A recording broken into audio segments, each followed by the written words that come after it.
Hello बेटा, कैसे हैं आप सभी। लास्ट क्लास में हम बात कर रहे थे अम्ल, क्षारक और लवण के, और हमने अपना टॉपिक लास्ट में एंड किया था लवण कैसे बनते हैं उदासीनीकरण अभिक्रिया से। अब फर्स्ट लवण है हमारा बेकिंग सोडा।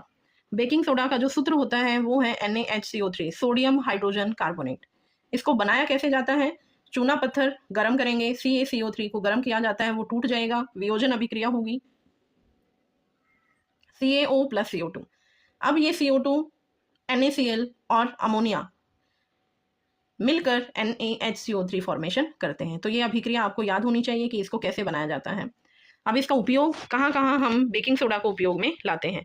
पहला है कपड़ा उद्योग में, दूसरा कागज उद्योग, कागज बनाने में, पेयजल जो पीने का पानी होता है, क्लोरीन से भी पानी को साफ किया जाता है और उसके साथ हम बेकिंग सोडा भी डाल सकते हैं, रोगाणुनाशक मतलब रोगों को नष्ट करने में। अब जो घरों में हम बेकिंग सोडा यूज करते हैं वो एक्चुअली होता है बेकिंग पाउडर। बेकिंग सोडा कम यूज किया जाता है। बेकिंग पाउडर क्या है? बेकिंग पाउडर भी बेकिंग सोडा का ही मिश्रण होता है, लेकिन बेकिंग सोडा में जब हम थोड़ा सा टार्ट्रिक अम्ल डाल देते हैं तो वो बन जाता है बेकिंग पाउडर। तो ये हमारा सीधा सीधा क्वेश्चन बन सकता है कि बेकिंग पाउडर क्या है, बेकिंग सोडा है या बेकिंग सोडा प्लस टार्ट्रिक अम्ल है या टार्ट्रिक अम्ल प्लस वॉशिंग सोडा है। इस तरह से हमारा MCQ के फॉर्म में ये आ सकता है। सेकंड है वॉशिंग सोडा, धोने का सोडा। नाम से ही पता चल रहा है जो वॉशिंग में, क्लीनिंग में यूज होता है। इसका फॉर्मूला है, रासायनिक सूत्र है Na2CO3.10H2O। अब वॉशिंग है, वॉशिंग करने में प्रयोग हो रहा है, मतलब धोने में प्रयोग हो रहा है। अब धोने के लिए हमें जल की आवश्यकता होती है, तो Na2CO3 के साथ यहाँ पर क्या है, 10 जल के अणु हैं। तो इससे आप याद रख सकते हैं कि जिसके साथ जल के अणु हैं Na2CO3 के साथ, वो है वॉशिंग सोडा, और NaHCO3 के साथ कोई जल का अणु नहीं था तो वो था हमारा बेकिंग सोडा। अब इसको कैसे बनाया जाता है? इसे बनाने के लिए हम बेकिंग सोडा का प्रयोग करते हैं। बेकिंग सोडा को जब गर्म किया जाता है तो वहाँ से CO2 plus H2O plus Na2CO3 निकलता है, और जब Na2CO3 में हम जल के अणु मिलाते हैं तो वो बन जाता है Na2CO3.10H2O। इसका हम यूज कहाँ कहाँ करते हैं? कांच, साबुन और कागज उद्योगों में, जल की कठोरता हटाने में। जो हमारे कठोर जल होते हैं, जैसे हम कपड़े धोते हैं तो उसमें झाग नहीं बनते हैं, वो कठोर जल होता है, सफाई अच्छे से नहीं हो पाती है, तो उसे हम सॉफ्ट बनाने के लिए, मृदु जल बनाने के लिए यहाँ पर वॉशिंग सोडा ऐड किया जाता है। घरों में साफ सफाई के लिए भी इसे प्रयोग में लाया जाता है। थर्ड है विरंजक चूर्ण, bleaching powder. Name calcium oxychloride, CaOCl2। अब विरंजक चूर्ण को बनाने के लिए हम कैल्शियम हाइड्रोक्साइड के अंदर Cl2 गैस ऐड करते हैं, तो उससे बन जाएगा CaOCl2 प्लस जल, वाटर।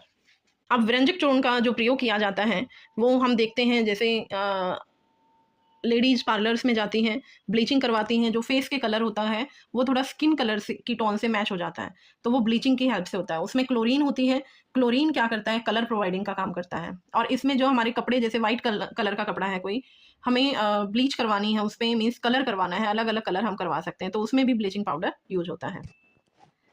नेक्स्ट है POP, plaster of Paris. POP का हम बहुत बार अपने डेली लाइफ में नाम सुनते हैं, जैसे घर बनते हैं, छतों पर हम POP करवाते हैं, डेकोरेशन करवाते हैं, अलग अलग डिजाइन बनवाए जाते हैं, तो वो POP की मदद से होता है। ये क्या होता है? CaSO4.12H2O। इसको बनाने के लिए जिप्सम का प्रयोग किया जाता है, CaSO4.2H2O। जब इसको 100 डिग्री सेल्सियस पर गर्म किया जाता है तो जो 1.5 जल का अणु है वो बाहर निकल जाता है, और उसके साथ हमारा CaSO4.12H2O रह जाता है। जब हम प्लास्टर ऑफ पेरिस को वाटर के साथ मिक्स करते हैं, मतलब जब घरों में POP करवाई जाती है तो उसके अंदर हम पानी ऐड करते हैं, तो जब डेकोरेट किया जाता है, छतों पर डिजाइन बनवाए जाते हैं पानी डालकर, तो वो एक बहुत हार्ड लेयर बन जाती है। वो लेयर किसकी बनती है? जिप्सम की। कि POP के अंदर कुछ जल के अणु ऐड हो जाते हैं और एक बहुत ही हार्ड स्ट्रक्चर बन जाता है, कठोर स्ट्रक्चर बन जाता है, CaSO4.2H2O, जिप्सम। अब इसको हम कहाँ कहाँ प्रयोग करते हैं? पहला है डेकोरेशन में, वॉल्स में कहीं गैप्स आ गए हैं, कहीं कोई क्रैक्स आ गए हैं, वहाँ पर प्रयोग कर सकते हैं। फ्रैक्चर होते हैं, फ्रैक्चर बांधा जाता है, किसी के हाथ में पैरों में फ्रैक्चर हो जाता है तो वहाँ पर प्लास्टर बांधा जाता है, प्लास्टर ऑफ पेरिस ही होता है वो, तो वो उसे सही करने में यूज होता है। अब है हमारा पांचवा लवण NaCl, सोडियम क्लोराइड। ये है सोडियम क्लोराइड। इसका जो उपयोग किया जाता है, इसका उपयोग हम NaOH को बनाने के लिए यूज करते हैं। जैसे पीछे हमने क्लोर क्षार प्रक्रिया देखी थी, तो उसमें क्या है, NaCl को प्रयोग किया गया है, और NaCl को बनाने के लिए हम उदासीनीकरण अभिक्रिया कर सकते हैं। NaOH प्लस HCl जब मिलाया जाता है तो वहां से मिलता है हमें NaCl।